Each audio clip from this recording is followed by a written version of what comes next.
Hi guys, welcome to the Savvy Money Show with me, your host Sean. If you enjoy any of today's entertainment, don't forget to smash that lovely like button. It helps with the YouTube algorithm getting the video out to more people. If you haven't subscribed already, don't forget to hit that subscribe button and bell notification.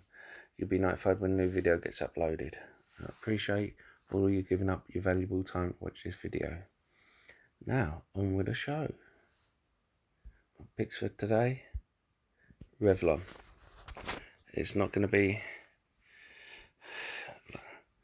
like a popular stock, I know, but it is trading at more than half its value.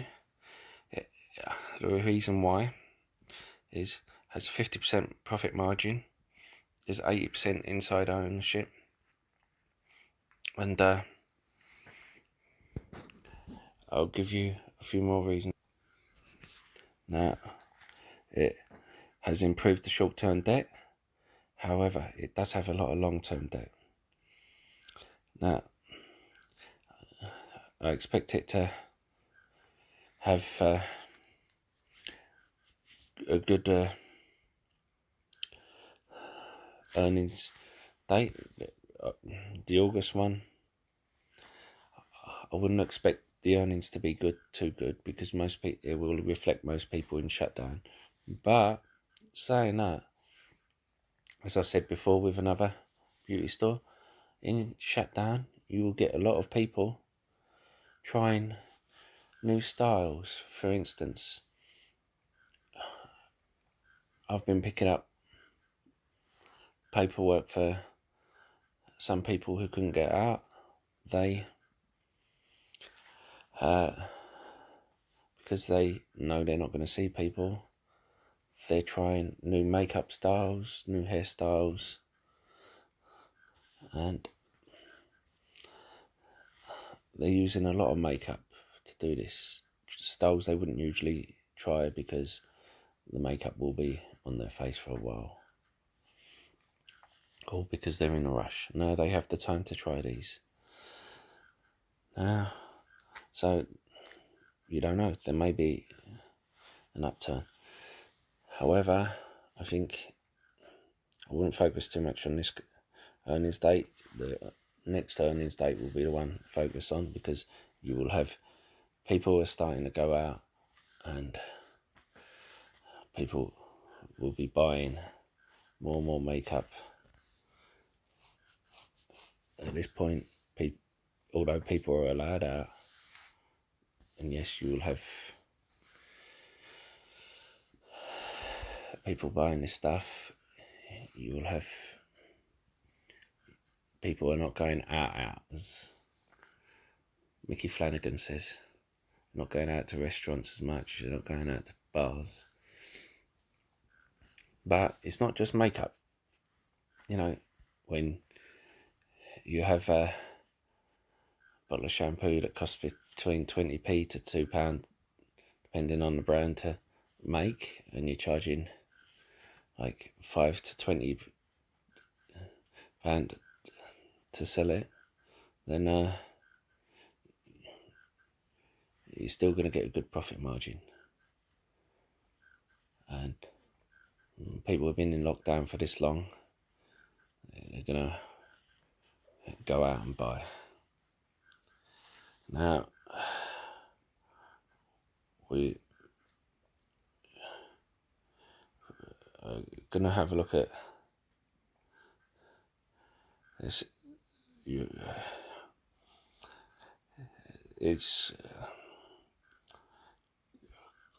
I just think this is one that if it pulls back a bit, we should have a look at it. You'll see here how the debt outweighs the cash, and that is one that I would usually steer clear of. But I just think with their brand and with everything they have, see, the analysts aren't very bullish on it either. I just think they're going to come through this, and I think they have too many brains to not come through this on the books. Now, analysts have given it a price target of $12. It's less than that now. I think if it pulls down to $10, it'll be a buy point. I remember analysts don't always get it wrong. It was a week ago they were saying NEO was a $2 stock, and then a couple of days ago Goldman Sachs changes it to $6. I said a month ago there was going to be a tie-up between NEO and another company, which will change its valuation. It was only 2 days ago that Goldman Sachs picked it up. What are they doing over there? So anyway, do your own due diligence on this stock and let me know what you think. Do you own some of this stock? Yeah. And on to the next one. NXP. Said about Marvel, said about Nvidia. They've all had run-ups recently, and I just think NXP is the only one that still has room to grow. Look at it. Most of semiconductor stocks are all post pre-COVID-19 numbers because everyone's jumped into them. It pays a dividend. It has earnings soon. Yeah, I just think it's worth looking at. And I think people are jumping into Qualcomm because it's a bigger name, bigger brand, and I understand that. And when it first happened, that would be the sensible thing because it was a discount. Now it's overvalued. This one, it isn't. This is fair value. Right, on the next one. Sorry, we've already done Revlon. Alright, Delphi Technologies. Now, this may seem a strange one because there's been a run up recently, and the reason for the run up is it's being taken over. You see that price, 14.18. Now, the reason for that is being taken over by Bob Warner, and basically the takeover deal has been reduced. They're paying off some of the debt, and they are offering 0.437 of a share for every share. So if you take Bob Warner's current share price, that comes to $15 and some change. So you are making basically $1 on the trade if you buy in now. If you're on a free trading platform and you have a tax-free account where you don't pay to sell your shares, then it might be worth getting a few. Now, Costco. I've banged the drum before. I said before earnings when it was below 300, and it smashed earnings. It got it had mixed reviews. It had 4 times its earnings at one level, but it wasn't well received. You know, it's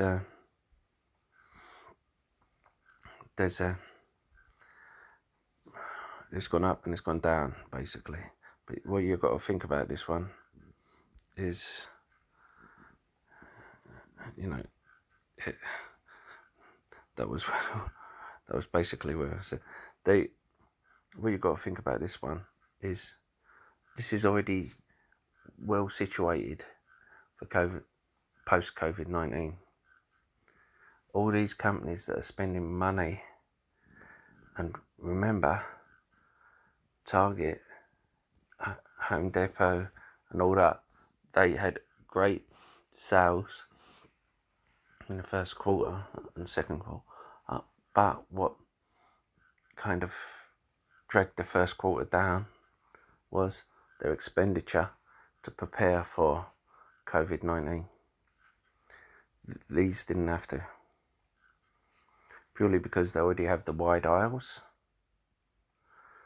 Everything is situated, like over here is that, over there is that, over there is that. It's all,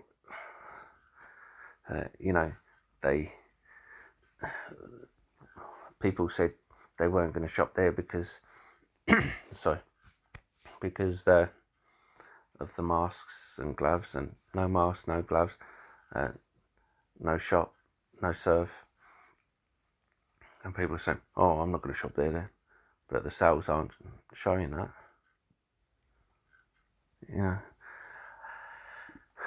And if anything, it's rising.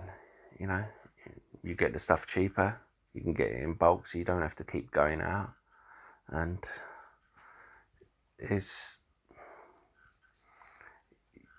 look, I've been to my local Tesco before. They have the signs on the floor saying, please keep 2 meters apart. They have someone at the front saying to people, hold on, there's too many people in it. And all along, it's a one-way system. And then you go near the till, everyone's bunched next to each other because it's so small.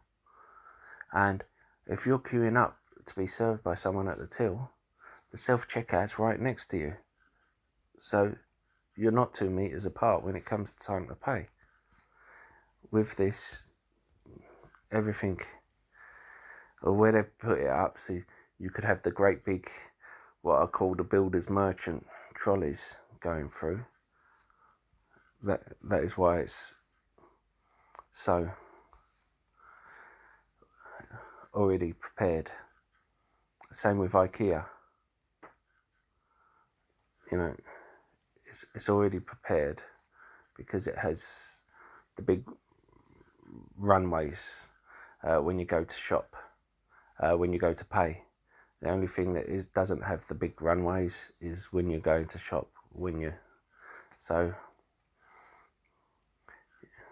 But you do have some of it which does have a lot of social distancing spacing in IKEA. But I don't think it'll take much for them to sort that out.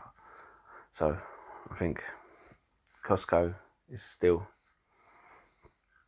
if you hold it, there's no problem taking profits in it.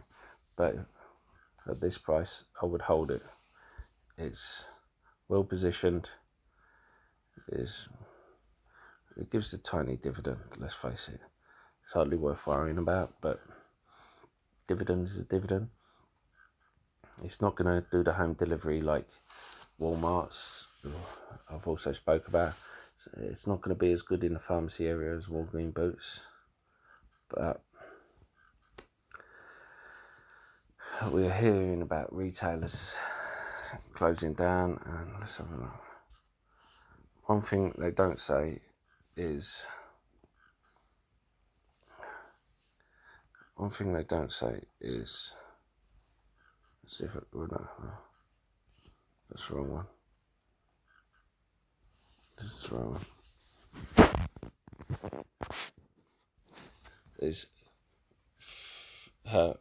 Sorry about my thumb over the page. 13 retailers have filed for bankruptcy in the US alone. We know about Hertz, but that's not a retailer, and JCPenney, but the rest of them, no one said anything.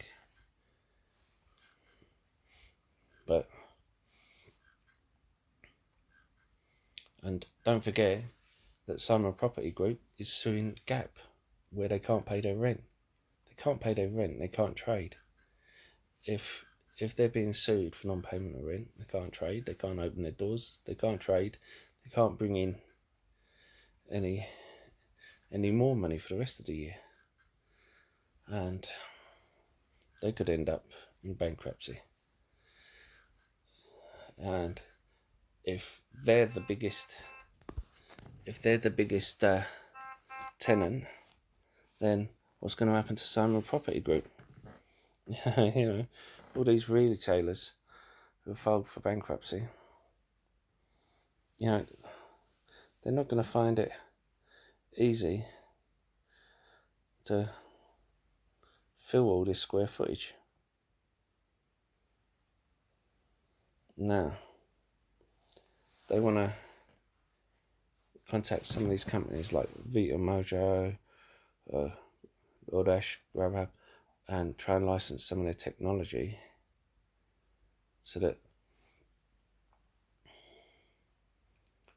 the social distancing starts from the technology side of it.